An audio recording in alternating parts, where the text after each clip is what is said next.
Saudações, companheiros! Bem-vindos a mais um episódio de Notícias Militares.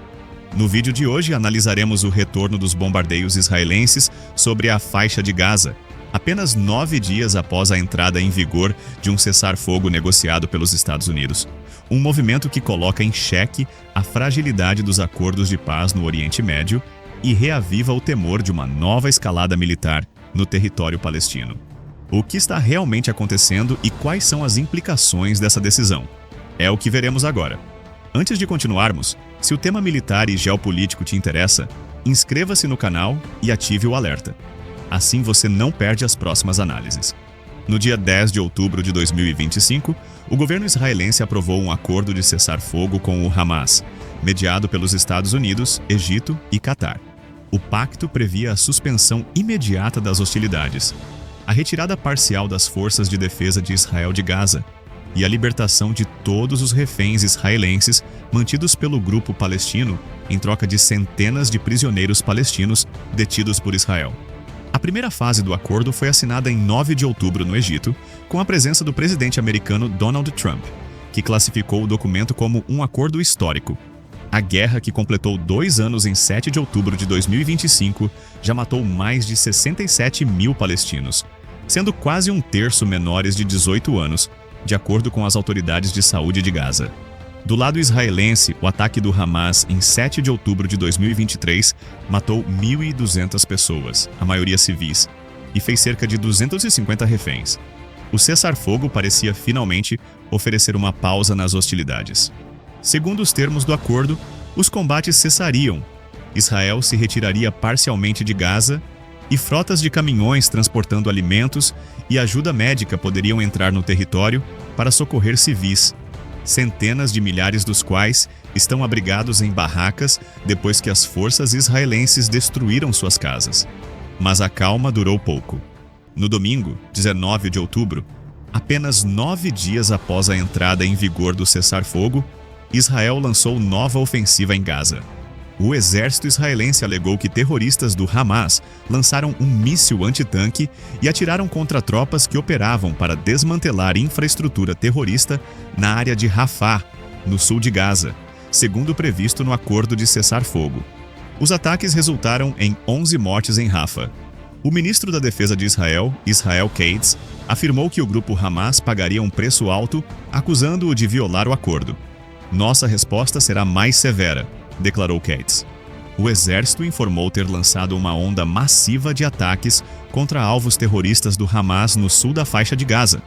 Do outro lado do tabuleiro, a narrativa muda completamente. Izzat al-Hishek, alto funcionário do Hamas, acusou Israel de estar violando o acordo repetidamente e afirmou que a facção permanecia comprometida com o cessar-fogo. O gabinete de mídia do território, órgão controlado pelo Hamas, disse que Israel havia cometido 47 violações após o acordo de cessar-fogo, deixando um total de 38 mortos e 143 feridos. Enquanto isso, nos bastidores, Itamar Ben-Gvir, ministro de extrema-direita do governo de Netanyahu, exigiu retomada total da ofensiva em Gaza. A crença falsa de que o Hamas vai mudar, ou mesmo respeitar o acordo assinado, está se provando sem surpresas perigosa para nossa segurança, disse. O confronto de 19 de outubro não foi um incidente isolado. Ele reflete uma tensão que nunca realmente cessou. Desde o início da assinatura do acordo, em 7 de outubro, tanques, barcos e jatos israelenses bombardearam partes da faixa de Gaza sem dar trégua aos palestinos.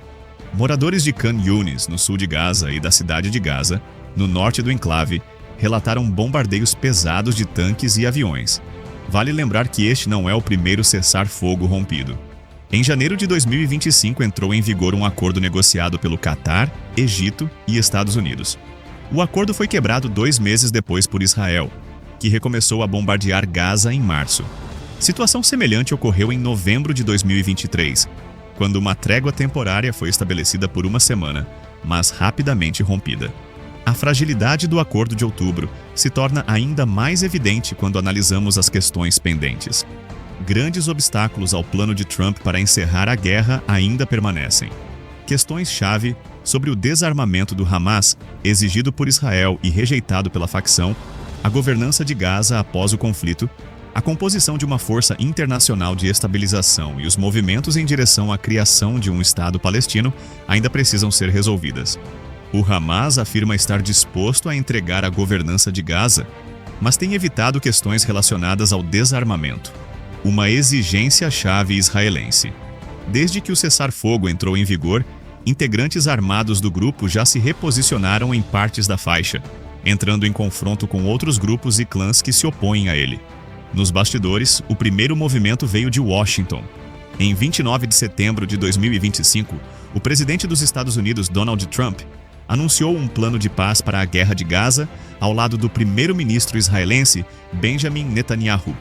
O chamado Plano de 20 pontos contém pontos específicos, nem todos os quais o Hamas concordou.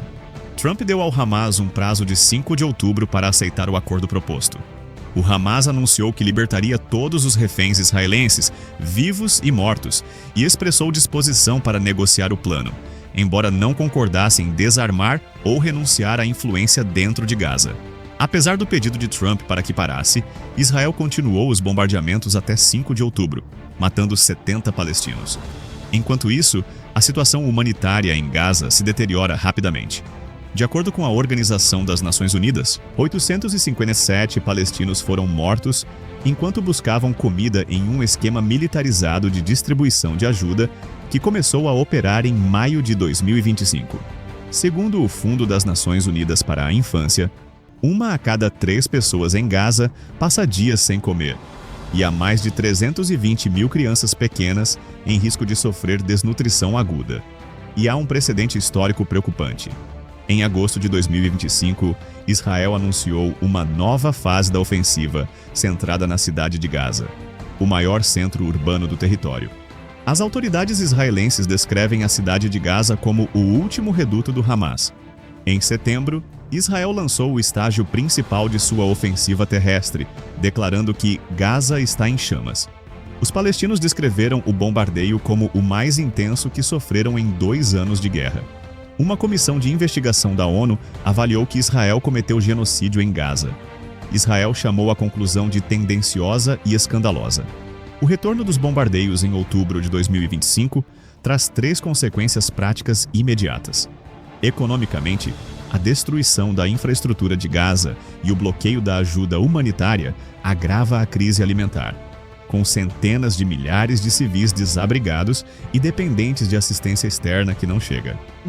Politicamente, a credibilidade dos mediadores internacionais, Estados Unidos, Egito e Catar, fica comprometida, expondo a fragilidade dos acordos quando os interesses estratégicos das partes superam os compromissos assinados.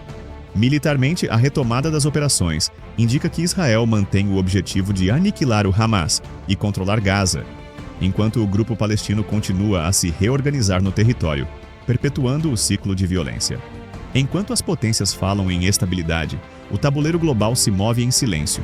A cada movimento no tabuleiro global, surge um novo risco à vista. Aqui você entende o que está por trás das manchetes. Mantenha-se em posição e fique em alerta permanente. E se ainda não está inscrito no canal, inscreva-se já e acione o sino das notificações para não perder nenhuma novidade.